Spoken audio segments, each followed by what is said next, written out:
Hold'em Masterclass numéro 47. Attaquer au flop le joueur passif.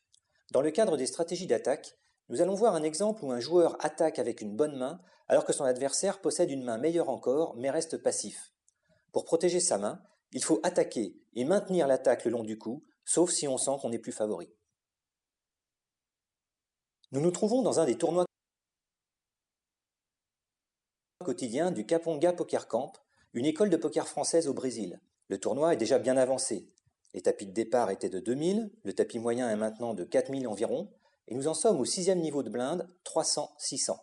La table comporte 8 joueurs de niveaux très divers. Notre personnage est Claude. C'est un joueur qui n'a pas beaucoup d'expérience, mais qui a bien compris le principe de l'attaque et de la protection. Nous occupons la place numéro 6. Nous avons reçu la main As-Roi, une main de tout premier choix puisqu'elle est 5e sur les 169 mains possibles. L'intérêt de cette main est que quand elle l'améliore au flop, c'est toujours au maximum possible. Pair max, kicker max par exemple. Mais si elle n'améliore pas, elle est sûrement déjà battue. Il ne faut donc pas la jouer trop cher pré-flop si on n'a pas un très bon niveau de jeu.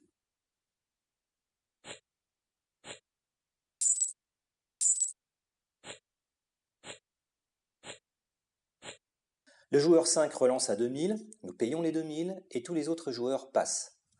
Le joueur assis à notre droite relance à 2000. C'est exactement ce que nous voulions faire. À notre connaissance, David est un joueur assez conservateur. S'il opère cette relance forte, c'est forcément parce qu'il a une très bonne main. Grosse paire ou As-Roi, mais probablement pas As-Dame ou moins. Nous savons dès lors que si nous payons, nous devrons améliorer au flop pour continuer. Si nous relançons, nous risquons de nous faire relancer à tapis par David et nous serons dans l'impossibilité de payer. Reste la possibilité de quitter le coup, mais comme nous avons un tapis supérieur à David, nous préférons finalement suivre les 2000. Le pot contient 4900. Le flop est Roi 6-5 en 2 couleurs. Ce flop est très ouvert puisqu'il comporte une grosse carte, un tirage à quinte et un tirage à couleurs. Pour ce qui nous concerne, c'est un très bon flop parce qu'il nous donne la paire max, kicker max. David check, nous ouvrons à 1000 et David paye. David check, ce qui est curieux. Il a relancé pré-flop et logiquement il devrait maintenir sa pression au flop par un continuation bet. Cela cache peut-être un check raise, c'est-à-dire que si nous ouvrons, il va peut-être relancer après. C'est pourquoi nous préférons ouvrir assez bas, à 1000. David peut ressentir cela comme un piège à son tour et se contenter de suivre au lieu de relancer après. Et finalement, il se contente de payer les 1000. Le pot contient 6900. La turn est le 5 de pique. Cette carte est une doublette, c'est-à-dire qu'elle forme une paire avec une carte du flop. Dès lors, le full et même le carré sont possibles. Les tirages à quinte et couleurs sont toujours présents. Pour ce qui nous concerne, cette carte ne change pas grand-chose. Nous avons maintenant 2 paires Roi 5. On voit mal David avec un 5 en main qui lui ferait brelan, donc nous sommes battus a priori par la paire d'As en main ou par la paire de Roi en main, chose peu probable car David aurait fait un check raise au flop. David peut aussi posséder As-Roi comme nous.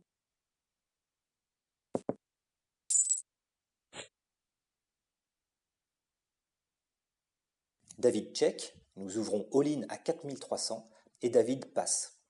Le fait que David check est normal puisque nous avons ouvert nous-mêmes au flop. Cette fois, nous ne pouvons pas laisser David sur le coup. Il doit payer pour voir la carte suivante car il est peut-être dangereux. Nous décidons donc de protéger notre paire de rois et d'ouvrir à tapis, c'est-à-dire à 4300. Le tapis de David est couvert par le nôtre. S'il paie et perd le coup, il quitte le tournoi. Mais la question ne se pose pas car finalement il passe. Nous encaissons le coup sans abattre nos cartes. La leçon de ce coup est qu'il faut toujours défendre sa main même si elle est très bonne. Ici, Claude subit une relance avant lui, ce qui le pousse à se contenter de payer pré-flop. Le flop est excellent, mais comme David suspend son attaque, cela pousse Claude à ouvrir assez bas pour inquiéter son adversaire. C'est à la turn que Claude attaque en faisant all-in. Dès lors, David ne peut payer que s'il possède une main excellente. Mais la deuxième leçon de cette masterclass, c'est la main de David. Si vous allez en arrière et si vous cliquez sur ces cartes, vous verrez qu'il s'agit de la paire d'As. David a mal exploité cette main et il a perdu un coup précieux. Pré-flop, il attaque d'emblée à bonne hauteur et cette action est bonne car il protège ses As. Mais au flop, pourquoi n'attaque-t-il pas? C'est d'autant plus troublant qu'il ne fait même pas de check raise sur l'ouverture de Claude. De toute évidence, David joue trop timoré, alors qu'il faudrait au contraire essayer d'enlever le coup au flop par une grosse relance. La doublette de la turn le panique complètement. Il craint le brelan chez Claude, et comme en plus il a un tapis inférieur, il préfère ne pas payer l'attaque à tapis de Claude.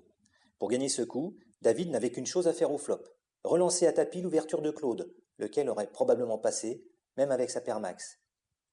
Il faut toujours défendre sa main, même si elle semble énorme. Sinon, on se fait dépasser par les événements et on finit par se voir perdant alors qu'on est favori. Prendre le contrôle des enchères conduit souvent au gain du coup, et c'est encore plus vrai quand on a une grosse main.